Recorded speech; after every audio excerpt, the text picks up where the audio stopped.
तो आज यहाँ पे अभी हम लोग डिस्कस करेंगे मसल्स का आगे का पोर्शन, ठीक है। तो लास्ट क्लास में हम लोगों ने स्ट्राइटेड मसल्स के बारे में डिस्कस किया था, ठीक है। तो स्ट्राइटेड मसल या फिर स्केलेटल मसल या फिर स्ट्राइक मसल, ठीक है, उसके बारे में डिस्कशन किया था एज ए होल।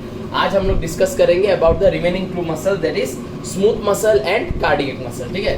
तो स्मूथ मसल में you can see the smooth muscle is also called as unstriated, ठीक है, और नॉन स्ट्राइटेड मसल। ये सब नाम क्यों मिला है, स्मूथ, अनस्ट्राइक, नॉन स्ट्राइटेड, ये इस यहाँ पे अभी मैंने कैरेक्टर्स एंड फंक्शंस के बारे में लिखा है। ये कैरेक्टर एंड फंक्शन खत्म करके जब हम लोग स्मूथ मसल फाइबर के बारे में पढ़ने के लिए आगे बढ़ेंगे तो उसमें हम लोगों को ये सब नाम क्यों मिला है वो क्लियर हो जाएगा, ठीक है। तो ये है second muscle of muscular tissue. तो इस मसल का कैरेक्टर क्या है ये देख लेते हैं। This muscles are involuntary in their activity, that is their function cannot be directly controlled। तो ये मसल जो है ये हमारे कंट्रोल में नहीं है। आज अगर मैं चाहूँ इस मसल को मेरे विल के अकॉर्डिंगली मैं इसको चेंज कराऊँ, मूव कराऊँ या मैनिपुलेट करूँ तो वो मैं नहीं कर सकता। ये मेरे विल के अकॉर्डिंगली ये मसल रेस्पॉन्ड नहीं करेगा, ठीक है। They never connect with the skeleton, character, ठीक है ना। वो skeletal muscle is the only muscle which connects with the skeleton. This muscle will never come in contact with any kind of skeleton. They are found, माने smooth muscles are found in the walls of hollow visceral organs। Viscera के बारे में मैंने पहले तुम लोगों को बहुत बार पढ़ाया है। विसेरा माने हमारे बॉडी के अंदर का जो बॉडी कैविटी है, जो ट्रंक रीजन है, उसको हम लोग विसेरा बोलते हैं। उस विसेरा में जो ऑर्गन्स प्रेजेंट है उनको हम लोग विसेरल ऑर्गन्स बुलाएंगे। तो they are found in the walls of hollow visceral organ. ऐसा ऑर्गन जो होलो है, अंदर से खाली है, कौन है? ऐसा कौन ऑर्गन है जो विसेरल है और अंदर से खाली है? स्टोमक, इंटेस्टाइन, ठीक है ना, एक्सेप्ट हार्ट, ठीक है, क्योंकि हार्ट में आएगा जो तीसरा वाला मसल हम लोग डिस्कस करेंगे। नंबर 1 पे हम लोगों ने स्केलेटल डिस्कस किया, नंबर 2 पे आज हम लोग स्मूथ डिस्कस कर रहे हैं, नंबर 3 पे हम लोग कार्डियक मसल डिस्कस करेंगे। तो cardiac muscle is an involuntary muscle but that is the muscle which is present exclusively in heart। So because यहाँ पे हम लोगों ने ये वाला पॉइंट लिखा है that they are found in the walls of hollow visceral organ। अब हार्ट भी विसरल ऑर्गन है क्योंकि वो हमारे बॉडी कैविटी में प्रेजेंट है। हार्ट भी होलो है, अंदर से खाली है, उसके अंदर ब्लड आता है, वो ब्लड को पंप करता है। तो होलो विसरल ऑर्गन का क्राइटेरिया तो हार्ट भी फुलफिल कर रहा है, लेकिन हार्ट का muscle is not smooth muscle, heart का मसल इज कार्डियक मसल, ठीक है। Hence they are also called as visceral muscles, ठीक है। हेंस बिकॉज स्मूथ मसल जो है वो होलो विसरल ऑर्गन्स में पाया जाता है, almost all of the hollow visceral organ except heart. तो बिकॉज होलो विसरल ऑर्गन का muscle smooth muscle, hence smooth muscle is also called as visceral muscles. This muscles help in, ये function है, क्या करता है ये muscle? This muscle helps in bringing about involuntary movements in the body. Involuntary movement माने movement which is not in our control, such as क्या? Peristalsis. What is peristalsis? Movement of food in the alimentary canal. ये जो हम लोग food को swallow करते हैं, ठीक है, जैसे ही वो फूड हमारा अपर ओसोफेगस से नीचे उतर जाता है उसके बाद हम लोग फील करते हैं कि वो फूड कहाँ गया, वो फूड का कैसे मूव कर रहा है, कौन से जगह पे जाके पहुंचा, हम लोग तो फील नहीं करेंगे। जैसे हम लोग स्वेलो करेंगे we can feel the passing of the food in the upper part of our oesophagus, but the moment that food crosses the upper part of the oesophagus उसके बाद हम लोग और उस फूड को फील नहीं कर सकते। वो फूड कहाँ है, कहाँ पहुंचा, स्टोमक में है या स्मॉल इंटेस्टाइन में या कहाँ है, we can not feel it. So that movement of the food जो मूव कर रहा है, that movement of the food is involuntary, it is not in our control। नहीं तो मैं यहाँ पे पकड़ के रख देता, स्टोमक में घुसने नहीं देता। अगर मेरा व्हील पे होता मैं स्टोमक में रख देता, इंटेस्टाइन में घुसने नहीं देता अगर मेरे व्हील पे होता, लेकिन ये सब मेरे व्हील पे नहीं है, ठीक है ना। So movement of the food in alimentary canal, that movement is called peristalsis movement, ठीक है। और ये मूवमेंट एक इनवॉल्युंटरी मूवमेंट है, हमारे कंट्रोल में नहीं है। Movement of urine through ureter, जो किडनी से यूरेटर, यूरिनरी ब्लडर तक जो कनेक्शन बनाता है, तो किडनी से यूरेटर के थ्रू क्या होता है, यूरिनरी ब्लडर में कंटिन्यूअस यूरिन आते रहता है। तो क्या हम लोग उसको फील कर सकते हैं? क्या हम लोग फील कर सकते हैं मेरा यूरेटर से कब यूरिन निकल रहा है, नहीं निकल रहा है? Can I feel it? No, I can't. Opening and closing of tubes. Opening and closing of tubes माने जैसे कि हमारे स्मॉल इंटेस्टाइन में एक डक्ट है जो आके खुलता है, जिसको हम लोग हेपाटोपेनक्रियाटिक डक्ट बुलाते हैं, ठीक है ना। वो डक्ट हमारे स्टोमक में, या हमारे स्टोमक में तो नहीं, हमारे स्मॉल इंटेस्टाइन में कब खुल रहा है, कब बंद हो रहा है, can we feel it? We can not. समझ में आ रहा है? ये जो हमारा सलाइवरी ग्लैंड है, पेरोटिड ग्लैंड का एक डक्ट है जो क्या कर रहा है, continuously when I am speaking when I am giving this lecture to you all, at that time in my mouth there is a continuous secretion of saliva. You too might have felt it, that whenever we speak our mouth needs that moistness, and to provide that moistness the saliva continuously keeps on coming in our mouth. Is not it? So there is a duct which brings those saliva from the parotid gland to my mouth. So वो duct कब खुल रहा है, कब बंद हो रहा है, कब saliva छोड़ रहा है, कब नहीं छोड़ रहा है, क्या मैं ये फील कर सकता हूँ? क्या ये मैं कंट्रोल कर सकता हूँ? नहीं कर सकता हूँ। क्यों नहीं कर सकता हूँ? क्योंकि उसके लाइनिंग में स्मूथ मसल प्रेजेंट है जो एक इनवॉल्यूंटरी मसल है। ठीक है, यहाँ पे नीचे से इंफॉर्मेशन दे दिया है कि ये स्मूथ मसल कहाँ कहाँ पाया जाएगा। ये smooth muscle is found in oesophagus posterior part, not ऊपर का पार्ट, एंटेरियर पार्ट में नहीं होगा, क्योंकि एंटेरियर पार्ट में हमारा थोड़ा सा स्केलेटल मसल है जिसकी वजह से हम लोग फील कर सकते हैं। अपर पार्ट ऑफ द ओसोफेगस में फूड अगर अटका या फूड अगर अच्छे से नीचे नहीं जा पाता उसको हम लोग फील कर सकते हैं, बट पोस्टेरियर पार्ट का कोई भी चीज हम लोग फील नहीं कर सकते क्योंकि वहां पे स्मूथ मसल होता है। स्टोमक में क्या हो रहा है नहीं हो रहा है, we can not feel. Intestine, lungs, urethra, urinary bladder, blood vessel etcetera. So these are the examples, these are the parts of our body where smooth muscle is present. Okay, so ये है तुम्हारा general characters जो मैंने बोला है। अब हम लोग मूव करेंगे into the muscle fibre. Smooth muscle fibre जो है वो देखने में कैसा होता है, और उस डिस्कशन में हम लोग को मिलेगा ये सब नाम हम लोगों ने इस मसल को क्यों दिया है। ठीक है, मेक नोट्स। तो यहाँ पे देखो, अब हम लोग क्या डिस्कस कर रहे हैं, स्मूथ मसल का नेचर कैसा होता है वो डिस्कस कर रहे हैं। ठीक है, तो हमको पता है हम लोग यहाँ पे एक टिश्यू के बारे में डिस्कस कर रहे हैं। तो एक टिश्यू कौन है? मसल एक टिश्यू है, ठीक है ना। और एक टिश्यू सेवरल सेल्स के एक्युमुलेशन से बनता है, ये हम लोगों ने पढ़ा है। तो यहाँ पे जो सेल है वो सेल कौन है? वो सेल है muscle fibre.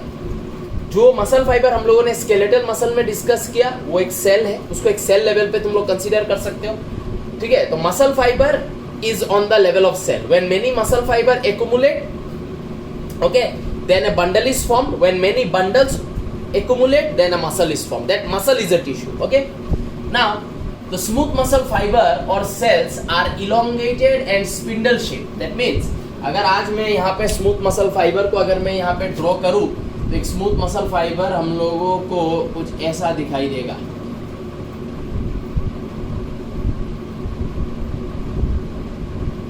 This is how one smooth muscle fiber looks like. हम लोगों को स्केलेटल का मसल फाइबर हम लोग को कैसा मिला था? स्केलेटल का मसल फाइबर हम लोग को कुछ ऐसा मिला था, ऐसा है ना। तो this is the skeletal muscle fibre, this is smooth muscle fibre या smooth muscle cell, this is skeletal muscle cell. Okay, now यहाँ पे देखो क्या बोला गया है, दैट दे आर इलोंगेटेड, ठीक है, स्ट्रेच्ड, इलोंगेटेड, स्पिंडल शेप। ये हुआ spindle shape, that is pointed और टेपर एट द एंड्स। ये देखो एंड्स जो है इस मसल फाइबर का वो टेपरिंग एंड्स है, जबकि इसका जो एंड है वो सिलिंड्रिकल फिनिश वाला एंड है, ठीक है ना। या फिर टेपरिंग नहीं है, you can say it's a blunt and है इसका, लेकिन इसका जो एंड है वो क्या है? टेपरिंग एंड है। इस तरीके का टेपरिंग एंड को हम लोग क्या बुलाते हैं? We call it fusiform. This muscle has tapering ends but it is broad in the middle. Why it is broad in the middle? Because इस सेल का मिडिल में प्रेजेंट है एक न्यूक्लियस, जबकि स्केलेटल मसल सेल या muscle fibre जो भी है ये, ठीक है, इसमें हम लोगों को क्या मिलेगा? इसमें हम लोगों को मिलेगा कि इस तरीके का प्रेजेंट होता है, इस तरीके का प्रेजेंट होता है न्यूक्लियस। तो ये इसका न्यूक्लियस, ये इनका न्यूक्लियस, ठीक है। तो दोनों को देख के हम लोग को क्या लग रहा है कि स्केलेटल मसल फाइबर जो है इसका जो न्यूक्लियस है, इसका nucleus lies at the peripheral position, क्योंकि यहाँ पे हम लोग पेरिफेरल पोजीशन देख पा रहे हैं कि नहीं? Peripheral position. एंड एक मसल सेल में, एक मसल फाइबर में क्या प्रेजेंट है? बहुत सारा क्या प्रेजेंट है? न्यूक्लियस प्रेजेंट है। hence skeletal muscle is also what? Hence skeletal muscle is also multi-nucleated, whereas smooth muscle cell में एक ही न्यूक्लियस है। तो स्मूथ मसल सेल क्या होगा? स्मूथ मसल सेल होगा यूनिन्यूक्लिएट, ठीक है। प्लस जो न्यूक्लियस है, nucleus is located where? Nucleus is located at the centre of the cell, ठीक है।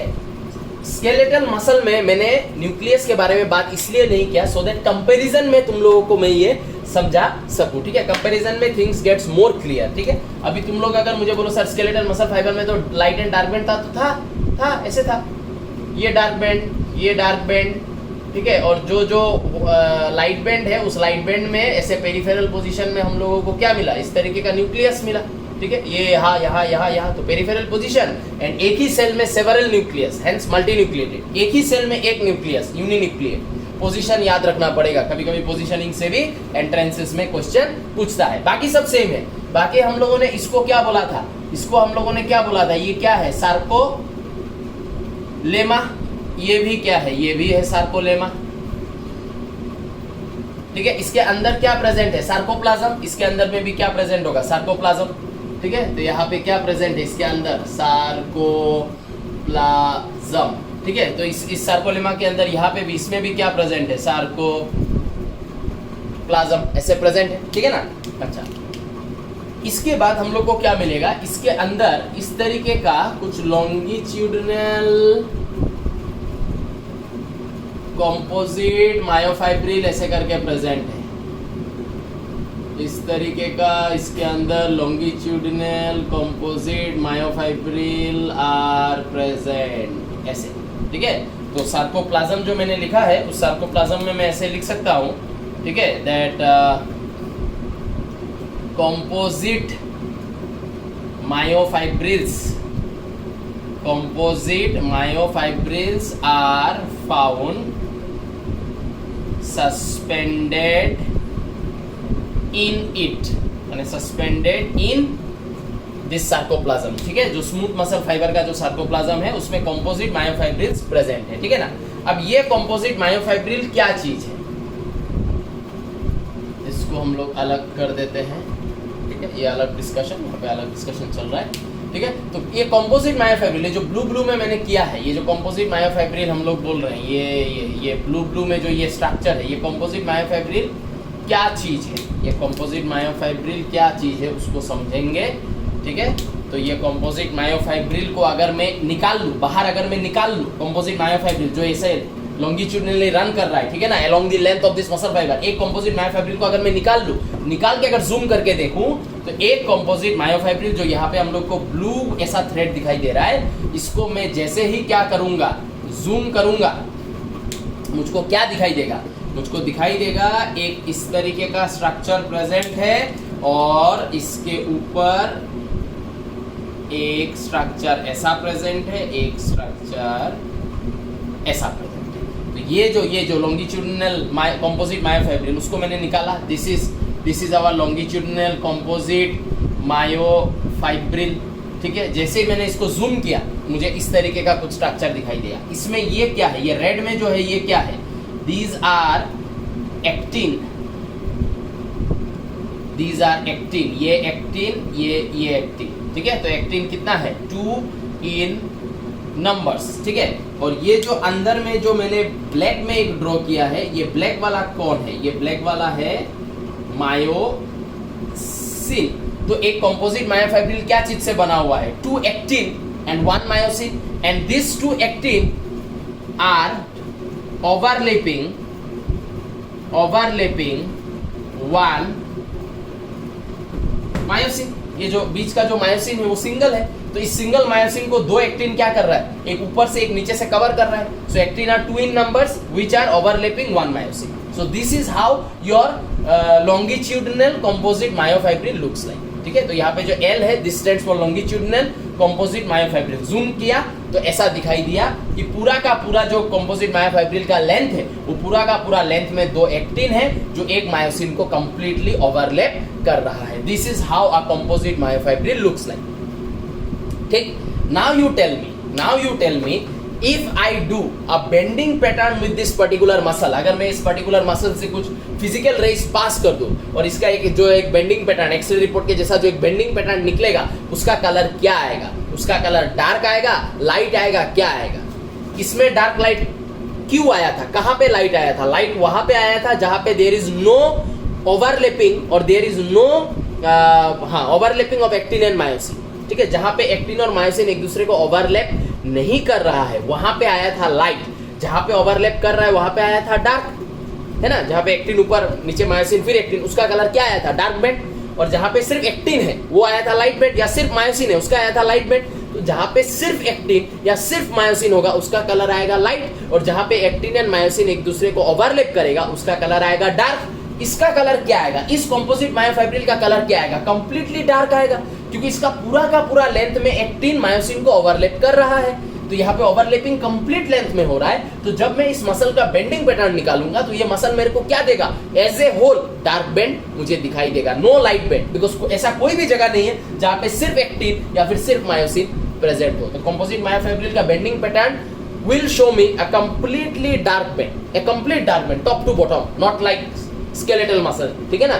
तो ये जब complete top to bottom dark band दिखाई देगा मुझको, तो इसलिए हम लोग स्मूथ मसल को स्मूथ बुलाते हैं, नॉन स्ट्राइटेड बुलाते हैं, अनस्ट्राइप बुलाते हैं। क्यों बुलाते हैं ये सब नाम, क्योंकि स्ट्राइपनेस कहाँ है, पूरा का पूरा डार्क बेंड है, there is no striping present, hence unstriped. There striated muscle, striation, marks, यहाँ पे कोई मार्क नहीं है, पूरा का पूरा डार्क है, इसलिए इसको क्या बुला रहे हैं, नॉन स्ट्राइटेड, ठीक है। स्मूथ, स्मूथ क्यों, क्योंकि कोई स्ट्राइशन कोई मार्क नहीं है, इसलिए तो स्मूथ बुला रहे हैं, ठीक है। So this is the logic behind the names that we have given to this particular muscle, and this is the inner scenario that you need to know in order to connect this particular muscle cell with the names that we have given to this particular muscle cell. So I hope this portion is clear, as I have done it in comparison to make it more clear, okay. And this thing that I have taught you right now here, you can add this point in your skeletal muscle note before you do this, okay. यहाँ पे बस comparison में मुझे समझाना था, ठीक है, इसलिए मैंने यहाँ पे एक छोटा सा फैक्ट को मैंने छोड़ दिया जो मैंने आज यहाँ पे ऐड किया, लेकिन because this fact belongs to the skeletal muscle, hence you add this fact on the skeletal muscle note, ठीक है। So make notes properly, diagram should be clear and vivid. So यहाँ पे देखो अभी हम लोग मूव कर गए हैं इनटू द नेक्स्ट मसल, जिसको हम लोग क्या बुला रहे हैं, कार्डियक मसल बुला रहे हैं, ठीक है। तो इस मसल का कोई ऑल्टरनेट नाम ऐसा नहीं है, ठीक है, इसको कार्डियक मसल ही बुलाते हैं। कैरेक्टर देख लेते हैं, फिर मसल सेल या मसल फाइबर कैसा है उसमें हम लोग चलेंगे। तो this muscle is present exclusively in the heart, सिर्फ हार्ट में पाया जाता है, हार्ट के बाहर और कहीं भी नहीं पाया जाएगा। They are involuntary in their activity, मैंने पहले ही बोला है, या हमारे कंट्रोल में नहीं है, कंट्रोल में सिर्फ स्केलेटल मसल है, बाकी दोनों smooth and cardiac they are not in our control. Cardiac muscle cell shows transverse fainted light and dark bands, hence shows fainted striation। ये फेंटेड स्ट्राइशन शो जरूर करता है, लेकिन इसको हम लोग स्ट्राइटेड मसल, स्ट्राइप मसल, ये सब नाम नहीं दे सकते। Those names are exclusively for skeletal muscle. But if you are asked name the muscles which shows striations, उसमें एक स्केलेटल आएगा, दूसरा कार्डियक आएगा, क्योंकि कार्डियक फेंटेड शो कर रहा है लेकिन शो तो कर रहा है, ठीक है ना। तो alternate light and dark bend show तो कर रहा है, striation, light and dark bend जब होगा तब स्ट्राइशन मार्क्स दिखेगा, वो दिखाया तो रहा है, फेंटेड हो चाहे दिखा तो रहा है, तो ये भी क्या हो जाएगा, स्ट्राइशन शो करने वाला कैरेक्टर इसमें भी है, स्मूथ में नहीं है, क्योंकि उसका पूरा का पूरा लेंथ में डार्क जैसा कलर आएगा अगर हम लोग बेंडिंग पैटर्न निकालेंगे तो। अच्छा, this muscles contract and relax rapidly rhythmically through out life, क्योंकि हमारा हार्ट को तो हमारे जन्म से लेके हमारे मरने तक उसको कंटिन्यूअसली पंप करते रहना पड़ेगा। हार्ट बंद हुआ माने एक इंसान मर गया, है ना, तो इसको कंटिन्यूअसली काम करते रहना पड़ेगा। It helps to pump and distribute, ये फंक्शन है, it helps to pump and distribute the blood into various parts of our body. Heart pump करता है, heart is called is what, the pumping station of our body. When the heart will pump, at that time the various parts of our body will get the necessary blood, and those blood will transport nutrients, excretory substances, gases, ये सब transportation होगा, ठीक है। This muscle never gets fatigue, इसके पीछे क्या कारण है, ये मसल कभी भी फैटिग क्यों नहीं होता है। From our birth till our death, ये हार्ट फ्रॉम आवर बर्थ क्या, when we are inside the mother's womb, ठीक है, बाई 2 months और 3 months हमारा हार्ट फॉर्म हो जाता है जब हम लोग मदर के पेट के अंदर है, और तब से लेके टिल डेथ वो हार्ट कंटिन्यूअसली बीट करते रहता है, ठीक है ना। तो क्या ये मसल कभी टायर्ड नहीं होता, क्या ये मसल को कभी मन नहीं होता कि मैं रुक जाऊं, ये रुक जाने से तो काम ही खत्म, ब्लड का सर्कुलेशन बॉडी में रुक जाएगा, इंसान मर जाएगा। Hence this muscle has to, मतलब ऐसा अपने आप को बिल्डअप करना पड़ा, ऐसे अपने आप को बनाना पड़ा कि मैं रिगोरसली काम करते जाऊंगा, लेकिन मैं कभी भी फैटिग नहीं होऊंगा, मैं कभी भी रुक नहीं सकता हूँ, ठीक है ना। ये मसल कभी भी फैटिग नहीं होता है। क्यों? दो कारण है इसके लिए। पहला जो कारण है वो ये है, this muscle has the highest numbers of mitochondria. तो mitochondria is called as what? The power house of the cell. ये माइटोकॉन्ड्रिया क्या करेगा? कंटिन्यूअसली एटीपी प्रोवाइड करेगा, सो दैट ये मसल कंटिन्यूअसली काम करते रहे, कभी भी ये थके ना, कभी भी ये रुके ना, ठीक है ना। एक कारण ये है कि this muscle has the highest number of mitochondria. दूसरा कारण why it never gets fatigue is कि every time the heart will pump, every time heart pump करके ब्लड को बॉडी में भेजने के लिए, जब भी हार्ट पंप करता है, whenever the heart pumps, heart is the first organ to receive the oxygenated blood. Heart oxygenated blood को पंप करके अपने से बाहर भेजता है। तो हार्ट जब पंप करके ऑक्सीजनेटेड ब्लड को अपने से बाहर भेजता है, तो ब्लड बाहर जाने से पहले वो ब्लड पहले खुद हार्ट को जितना ऑक्सीजन जरूरत है उतना ऑक्सीजन वो सप्लाई कर देता है, ठीक है ना। एक मसल तभी फैटिग होता है जब मसल को एनारोबिक रेस्पिरेशन करना पड़ता है, ठीक है। जब मसल एनारोबिक रेस्पिरेशन करेगा, दैट मीन्स ग्लूकोज का ब्रेकडाउन करेगा इन एब्सेंस ऑफ ऑक्सीजन, तब मसल के अंदर प्रोड्यूस होता है लैक्टिक एसिड। ध्यान से सुनना, कोई भी मसल, एनी मसल, वो जब ग्लूकोज का ब्रेकडाउन करेगा in absence of oxygen, that means anaerobically जब वो ग्लूकोज को तोड़ेगा, तब मसल के अंदर एक केमिकल का प्रोडक्शन होता है, एक बाई प्रोडक्ट का प्रोडक्शन होता है, and that by product is lactic acid. And due to the formation of lactic acid in the muscle gets fatigue, ठीक है ना। तो muscle gets fatigue, muscle gets tired, है ना। Now the point is, अगर कोई भी मसल ग्लूकोज का ब्रेकडाउन एरोबिकली करता है, तब लैक्टिक एसिड का फॉर्मेशन नहीं होगा। तो लैक्टिक एसिड का फॉर्मेशन नहीं होगा माने मसल फैटिग नहीं होगा, मसल टायर्ड नहीं होगा। तो यहाँ पे ये एक कारण है that heart receives oxygenated, O2 माने ऑक्सीजनेटेड ब्लड, ठीक है। Heart receive oxygenated blood at first whenever it starts, whenever it pumps oxygenated blood out of it। जब भी हार्ट, ठीक है, ऑक्सीजनेटेड ब्लड को पंप करके अपने से बाहर भेजेगा, तो heart is the first organ या heart is the first place where this oxygenated blood will come and it will provide the necessary oxygen. और हार्ट को नेसेसरी ऑक्सीजन प्रोवाइड करने के बाद फिर वो ऑक्सीजनेटेड ब्लड बॉडी के वेरियस पार्ट्स में जाके ऑक्सीजन डिलीवर करेगा, क्योंकि बॉडी के बाकी पार्ट तक ऑक्सीजन को पहुंचाने का काम किसका है? हार्ट को है। तो हार्ट का जब हम लोग केयर करेंगे, हार्ट को जब हम लोग ऑक्सीजन देंगे, हार्ट को जब हम लोग टायर्ड होने नहीं देंगे, तब हार्ट क्या करेगा? कंटिन्यूअसली बॉडी के डिफरेंट पार्ट्स में भेजते रहेगा क्या? Oxygenated blood. So this is the reason, these are the two reasons why our heart never gets fatigue, or why the muscle of the heart, that is cardiac muscle, never gets fatigue. Two reasons. One is they have the highest number of mitochondria which will provide continuous ATP. Even if वो ATP अगर enough नहीं हो heart के लिए, तब heart को बोले खुद से ग्लूकोज को ब्रेक डाउन करना पड़े आउटसाइड माइटोकॉन्ड्रिया, तब हार्ट एरोबिकली ही उस ग्लूकोज का ब्रेक डाउन करेगा। क्यों? क्योंकि हार्ट के इस मसल को कंटिन्यूअसली ऑक्सीजन का सप्लाई मिलते रहेगा, सबसे पहले मिलेगा, सबसे ज्यादा मिलेगा, ठीक है। सो आई होप ये पोर्शंस कनेक्ट हुआ है। फिर आगे जाके जब हम लोग बॉडी फ्लूइड एंड सर्कुलेशन में जाएंगे, वहाँ पे फिर से हम लोग को हार्ट मिलेगा, तो वहाँ पे हम लोग वापस से अच्छे से ये कैसे हार्ट जब पंप करता है तो कैसे हार्ट को पहले खुद ब्लड मिल जाता है, ऑक्सीजनेटेड ब्लड, वो मैं उधर डायग्राम में मैं अच्छे से तुम लोगों को समझाऊंगा when we will go to body fluid and circulation, ठीक है। सो आई होप ये वाला पोर्शंस कैरेक्टर वगैरह जो भी हम लोगों ने डिस्कस किया है वो समझ में आया है। अब हम लोग मसल फाइबर कैसा होता है, क्या कनेक्शन है, कैसा उसका ऑर्गेनाइजेशन है, उस पर चले जाएंगे, ठीक है। इसका नोट्स बना लो। So this is your diagram of cardiac muscle, ठीक है। एक कार्डियक मसल देखने में ऐसा होता है, ठीक है। मसल देखने में ऐसा होता है। ये जो मैंने स्ट्रक्चर बनाया है ऊपर से नीचे तक, ये स्ट्रक्चर क्या है? ये स्ट्रक्चर है एक muscle bundle, and we know that muscle is made up of muscle bundle and muscle bundle is made up of muscle fiber. What is the muscle fiber in this muscle bundle? ये जो यहाँ से लेके यहाँ तक का जो ये जो एक पोर्शन है, ये पोर्शन है हमारा कार्डियक मसल फाइबर या कार्डियक मसल सेल, ठीक। ये जो मसल फाइबर या मसल सेल है, इनके अंदर में हम लोगों को इस तरीके का स्ट्रक्चर दिखाई देता है।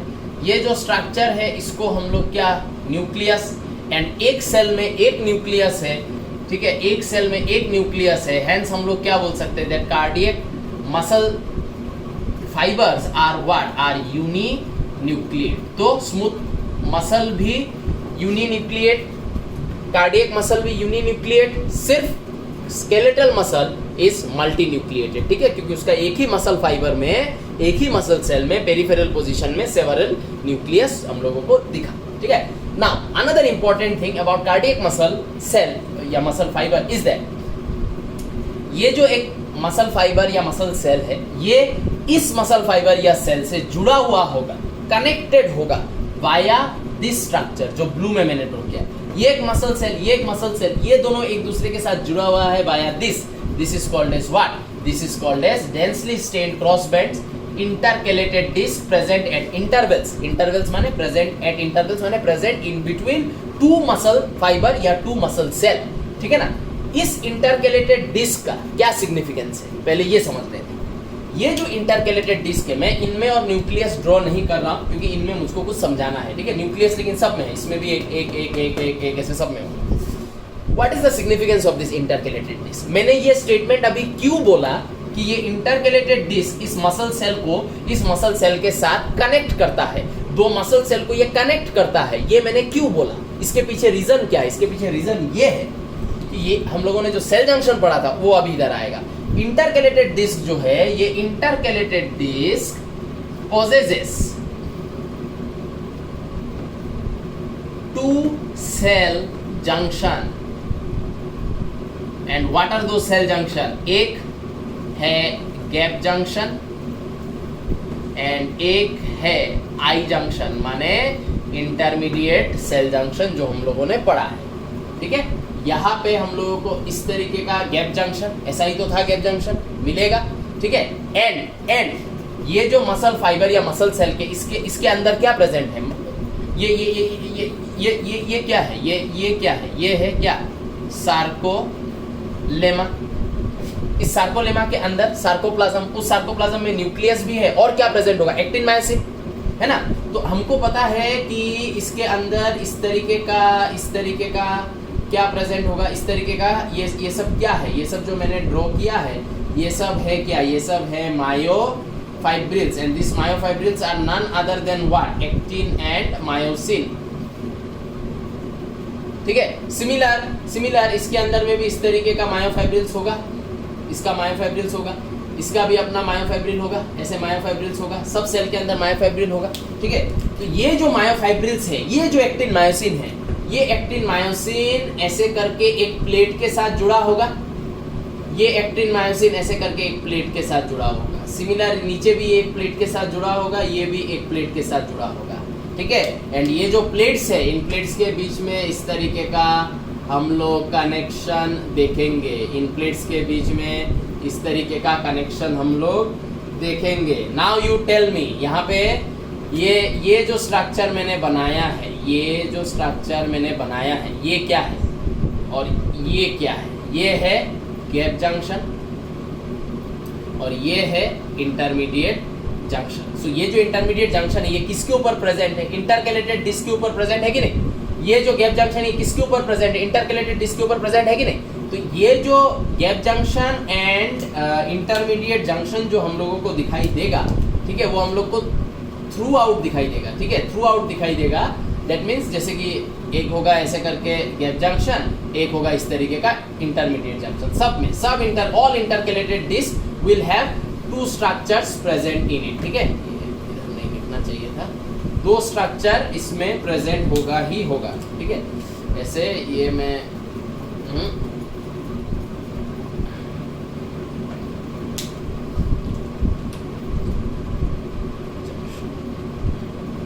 ठीक है। तो देखो, हर इंटरकैलेटेड डिस्क में तुमको दो जंक्शन दिखाई देगा, एक गैप जंक्शन इसमें भी है, एक intermediate junction, gap junction intermediate junction, इनमें भी same gap junction intermediate junction. तो इंटरमीडिएट जंक्शन क्या कर रहा है, इंटरमीडिएट जंक्शन इज कनेक्टिंग, यहाँ पे क्या कर रहा है, it is connecting the myofibrils, connecting the myofibrils of one muscle fibre with another, एक मसल फाइबर का मायोफाइब्रिल्स को, एक्टिन मायोसिन को दूसरे मसल फाइबर के एक्टिन मायोसिन के साथ ये कनेक्ट कर रहा है। ये है काम इंटरमीडिएट जंक्शन का।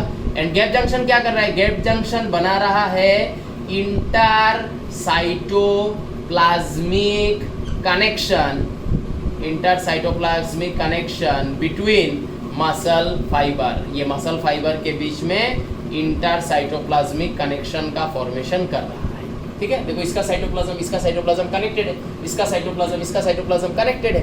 ठीक है ना। तो बेसिकली हम लोग ये बोल सकते हैं कि नहीं कि ये जो इंटरकैलेटेड डिस्क है, इस इंटरकैलेटेड डिस्क में जो दो सेल जंक्शन है, gap junction and intermediate junction, इन दोनों ने मिलके ये जो एक मसल बंडल है, इस मसल बंडल में जितना भी साइटोप्लाज्म है उसको कनेक्ट कर दिया है। मतलब इसका अभी पूरा का पूरा ये मसल बंडल का, ये एक मसल बंडल है made up of 3 muscle fibre. ये जो तीनों मसल फाइबर है ये इन गैप जंक्शन के थ्रू इनका सबका साइटोप्लाज्म कनेक्टेड है। तो हम लोग क्या बोल सकते हैं कि ये गैप जंक्शंस ने या ये इंटरकैलेटेड डिस्क जो प्रेजेंट है, इसने इस पूरे मसल बंडल का साइटोप्लाज्म को एक कर दिया। एंड इंटरमीडिएट जंक्शन ने इस पूरे मसल बंडल में जो अलग अलग मसल फाइबर का जो मायोफाइब्रिल्स है उन सबको कनेक्ट कर दिया। ठीक है ना। अब हम लोग देख सकते हैं, ये तो समझ में आता है इंटरकैलेटेड डिस्क कैसे एक मसल बंडल में पूरा का पूरा कनेक्शन बिल्डअप करता है, चाहे वो साइटोप्लाज्म का हो या चाहे वो मायोफाइब्रिल का हो। ये जो मैंने बीच बीच में ये और ये ड्रॉ किया है, ये स्ट्रक्चर क्या कर रहा है? एक मसल बंडल को दूसरे मसल बंडल के साथ कनेक्ट कर रहा है साइटोप्लाज्मिक वे में। अब ये क्या है? What is this structure? ये स्ट्रक्चर को हम लोग क्या बुलाते हैं? इस स्ट्रक्चर को हम लोग बुलाते हैं क्या? इस स्ट्रक्चर को हम लोग बुलाते हैं ऑब्लिक ब्रिज। ये स्ट्रक्चर को हम लोग ऑब्लिक ब्रिज बुलाते हैं। ऑब्लिक ब्रिज क्या करता है? दो मसल बंडल को कनेक्ट करने का काम ऑब्लिक ब्रिज का है। ठीक है ना। हमको पता है कि एक मसल तभी कंट्रैक्ट करता है, ध्यान से सुनना, हमको पता है कि एक मसल फाइबर तभी कंट्रैक्ट करता है जब उसको एक नर्व इंपल्स देके हम लोग हिट करते हैं। चाहे वो स्मूथ मसल हो, वो भी तभी कंट्रैक्ट करेगा जब उसको नर्व इंपल्स जाके ठोकेगा। स्केलेटल मसल हो, उसको भी तभी कंट्रैक्ट करेगा जब उसको एक नर्व इंपल्स जाके ठोकेगा। कार्डियक मसल को भी जब नर्व इंपल्स ठोकेगा तभी कार्डियक मसल कंट्रैक्ट करेगा। तो ये दिमाग में तुम लोग डाल लो कि एक मसल का कंट्रैक्शन तभी होता है जब उसको एक नर्व इंपल्स आके स्ट्राइक करता है। ठीक है, तभी वो मसल कंट्रैक्ट करेगा। ठीक है, नहीं तो वो रिलैक्स स्टेट में ही रहता है। जब नर्व इंपल्स आके ठोकेगा तब उसको सिग्नल मिलता है, हाँ now I need to contract, तो तब वो कंट्रैक्ट करता है। नर्व इंपल्स ने ठोकना बंद कर दिया, वो रिलैक्सेशन में चला जाएगा। फिर नर्व इंपल्स ठोकेगा, फिर कंट्रैक्ट करेगा, फिर ठोकना बंद कर देगा, फिर रिलैक्सेशन में चला जाएगा। So any muscle it will contract only when a nerve impulse will hit it. Okay, now the point is, ये जो मैंने कनेक्शंस के बारे में डिस्कस किया है, चाहे वो ऑब्लिक ब्रिज हो, चाहे वो इंटरकैलेटेड डिस्क का दो सेल जंक्शन हो, आज अगर मैंने नर्व इंपल्स से, NI माने नर्व इंपल्स से, अगर मैंने बोले इस मसल बंडल का इसको अगर ठोका, स्ट्राइक किया, तो वो नर्व इंपल्स क्या होगा? इसका गैप जंक्शन के थ्रू वो नर्व इंपल्स इसमें आ जाएगा, इसका गैप जंक्शन के थ्रू वो नर्व इंपल्स इसमें आ जाएगा, इन ऑब्लिक ब्रिज के थ्रू वही नर्व इंपल्स इसमें आ जाएगा, इसके गैप जंक्शन के थ्रू इसमें, इसके गैप जंक्शन के थ्रू इसमें, इसके थ्रू नर्व इंपल्स इसमें इधर चला जाएगा। माने अगर मैंने नर्व इंपल्स से सिर्फ इसको ठोका, वो नर्व इंपल्स क्या होगा? बिकॉज इसका पूरा साइटोप्लाज्म जो है वो एक दूसरे के साथ इंटरकनेक्टेड है, इधर बाया ऑब्लिक ब्रिज और बाया गैप जंक्शन। तो जैसे ही मैं नर्व इंपल्स को यहाँ ठोकूंगा, वो नर्व इंपल्स तुरंत इन सब में फैल जाएगा। और जब वो नर्व इंपल्स तुरंत इन सब में फैलेगा तो ये सब मसल बंडल, या ये जो कार्डियक मसल है, या इस कार्डियक मसल का जो ये मसल बंडल है, ये all the muscle bundles are going to contract together as a unit. क्योंकि मैंने नर्व इंपल्स यहाँ पे दिया, वो नर्व इंपल्स लाइटनिंग स्पीड में यहाँ पे देने के साथ साथ ऑब्लिक ब्रिज और इन गैप जंक्शंस के थ्रू क्या हो जाएगा? पूरा का पूरा इसमें फैल जाएगा। जितना ये कनेक्टेड है, जितना मसल बंडल कनेक्टेड है, सब में फैल जाएगा। तो सारा का सारा मसल बंडल क्या करेगा? एक साथ कंट्रैक्ट करेगा। That is another ability of cardiac muscle. कि कार्डियक मसल जो है, cardiac muscle contracts as an unit. ठीक है, ये एक यूनिट के माफिक, एक यूनिट के हिसाब से ये कंट्रैक्ट करता है। It contracts as an unit. कैसे ये एक यूनिट के जैसा कंट्रैक्ट कर सकता है? इसलिए कर सकता है क्योंकि इंटरमीडिएट जंक्शंस ने सब मसल फाइबर का जो मायोफाइब्रिल्स है उनको कनेक्ट करके रख दिया है। And gap junction and oblique bridge ने पूरा का पूरा इस मसल बंडल्स का एक इंटरसाइटोप्लाज्मिक कनेक्शन बना लिया है। तो मैं नर्व इम्पल्स अगर कहीं भी किसी भी पॉइंट में अगर मैं स्ट्राइक करूं, वो नर्व इम्पल्स पूरा का पूरा इन gap junction and oblique bridge के थ्रू फैल जाएगा, और फैलने के वजह से ये सारा जो मायोफाइब्रिल जो इंटर कनेक्टेड होगा, ये सारा मायोफाइब्रिल एक साथ कंट्रैक्ट करेगा, और उस कंट्रैक्शन से हम लोगों को एक फिनोमिना मिलेगा कार्डियक मसल सेल का, that cardiac muscle will contract as a unit. ठीक है, इसलिए जो हमारा हार्ट है, उस हार्ट का जो दोनों ऊपर का चेंबर है, राइट एट्रियम लेफ्ट एट्रियम, दोनों एक साथ कंट्रैक्ट करता है। फिर ऊपर से ब्लड नीचे आता है, राइट वेंट्रिकल लेफ्ट वेंट्रिकल, ये दोनों एक साथ कंट्रैक्ट करता है। तो ये कैसे पॉसिबल है? हमारा जो right atrium and left atrium है, they will be made up of many muscle bundle, they will be made up of many muscle, but how they are contracting together as an unit. ठीक है, right atrium left atrium एक time पे एक साथ contract करता है। वो एक साथ इतना सारा मसल बंडल एक साथ कैसे कंट्रैक्ट कर सकता है? Because of this, because they are all interconnected with the help of intercalated disc and oblique bridge. ठीक है, फिर right ventricle and left ventricle एक साथ कंट्रैक्ट करता है। कैसे एक साथ कंट्रैक्ट कर रहा है? Because of this. So this is your cardiac muscle and these are the things that you need to know. This is the diagram. Nucleus का कैरेक्टर, सेल जंक्शन क्या क्या है, इंटरकैलेटेड डिस्क क्या है, क्या सिग्निफिकेंस है, सबका सब समझा दिया है। प्रॉपरली नोट्स बनाओ, लेक्चर को एक बार नहीं 2 बार सुनो, because things are very new to you all, so you should listen to the lectures on like 1-2 times repeat करके भी सुन लो, उसमें कोई प्रॉब्लम नहीं है। ठीक है, और अच्छे से चीज़ों को एक्वायर करो, अच्छे से नोट्स बनाओ। ठीक है, क्योंकि यहाँ पे मैं बस तुम लोग को पढ़ा रहा हूँ, नोट्स जो तुम लोग बनाओगे वो तुम लोगों को 2-3 साल तक पढ़ना है, इसलिए नोट्स हमेशा बेटर क्लैरिटी के साथ बनाना बहुत ज़रूरी है, और ऐसे करके बनाना है सो दैट आज तुम लोगों ने पढ़ा और 6 महीना बाद भी अगर खोल के इस नोट को देखोगे तो तुरंत सब फ्लैशबैक के जैसा याद हो जाए।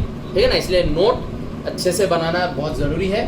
सो I hope you understood all this muscle. यहाँ पे हमारा मस्कुलर टिश्यू खत्म होता है। नेक्स्ट क्लास से I will start nervous tissue, the last tissue of structural organisation. ठीक है, चलो बाय बाय।